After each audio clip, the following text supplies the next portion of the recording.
clever Madison Avenue ad name. It's called the Darling Boys.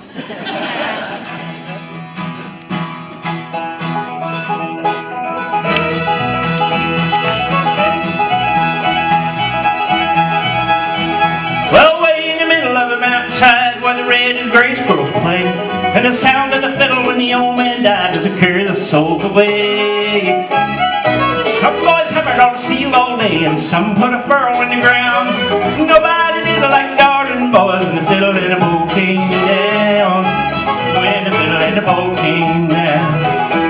Oh, the Darling Boys, they all dress funny, and the Darling Boys talk real slow. Nobody did it like the Darling Boys when it came to the old banjo. When it came to the old banjo.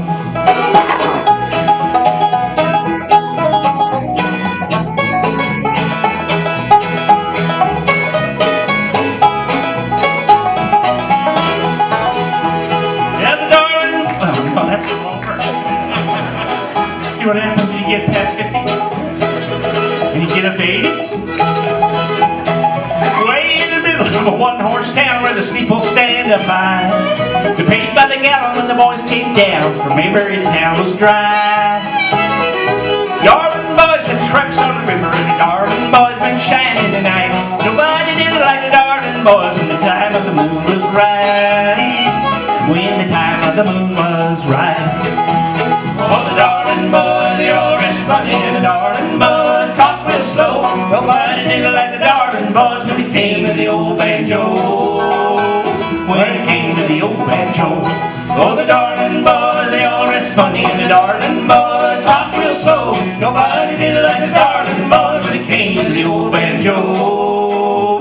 When it came to the old banjo.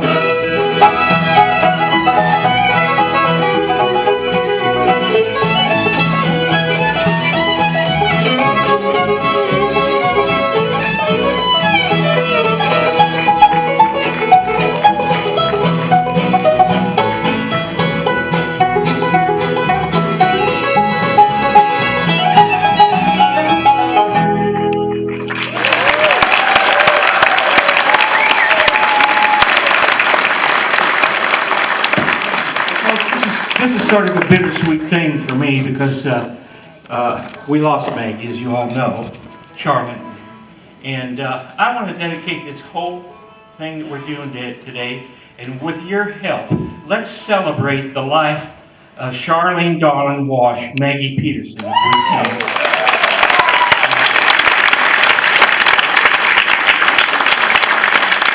I know she would say, well, just push on and do it, don't worry about me.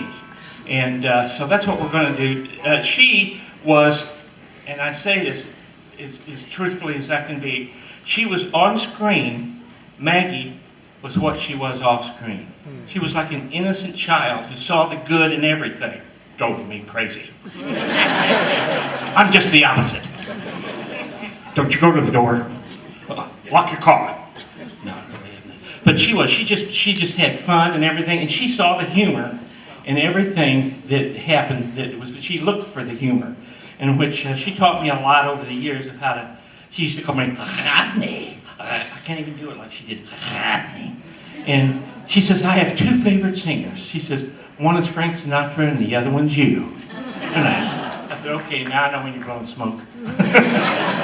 But she was so fun to be around, and she just loved life, and she loved so much coming out here.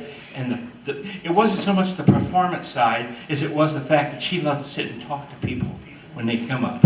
And I try to follow suit that way too. It's just every one of you. Oh, here I go. I'm getting on my soapbox. Every one of you has a story, and I've talked to a lot of folks out there, you guys, and when you take time to listen to people, there's a lot you can learn. And you don't want to live your life like this, 18 inches from your own head. And that's what I like about Mayberry people, is they'll share their stories. And I just want to let you know that. We'll continue on here, and I'll try to be as funny as I can. I'll be as natural as I can. Do all the things I'm supposed to do, and do that entertainment thing. But I want to do a song here. This is a song that we did. Now I'm going to talk about the Andy Griffith Show. If you've heard this, I'll try to embellish it a little bit to make it sound better. But this is what we did. We would come into the studio there, and Andy, we'd get being made up for the show, you know. Of course, they had to take hours to make us up that way. They didn't use makeup on me at the time. That's the way I was. But we'd go, Andy would begin, we'd be sitting in the dressing room, bored, you know, just sitting there. Doug and I would have our guitar, my guitar and banjo. I did this. I started doing this lick while I didn't even sitting there.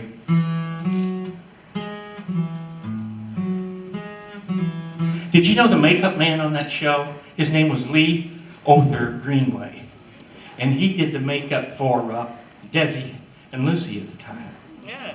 Do anybody, I'll tell you this, and this is another inside thing to the Andy Griffith Show. Anybody remember the old 1950s science fiction scary movie called Them? Where the ants came down sounding like a squeaky fan belt plate? You remember that one? He designed those creatures. Lee Other did. The guy that was doing makeup on us. I think of it. And there was another one. There was a movie called The Thing, the first one that was shot in the 50s, with James Arness playing The Thing. And he designed that.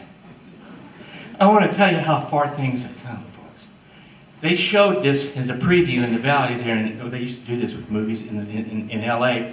And they showed that in a preview. And that it was so scary to those folks back then that people were fainting. My, how far we've come. I mean, you see the real thing, and people go, oh, I got on lunch now.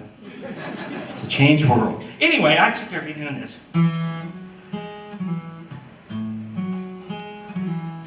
And my brother started playing this.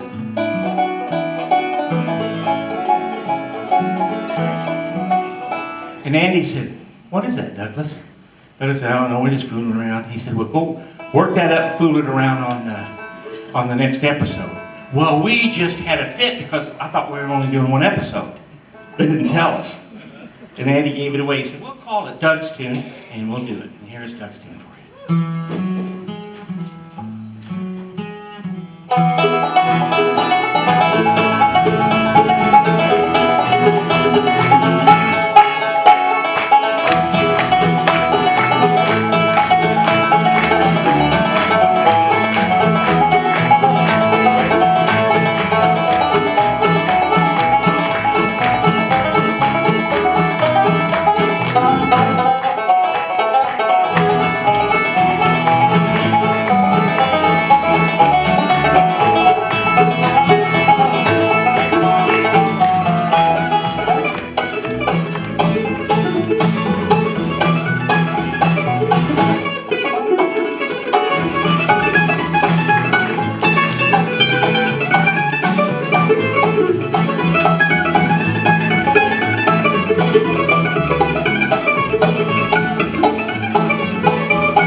Hey, Corey, play it like Doug did on TV.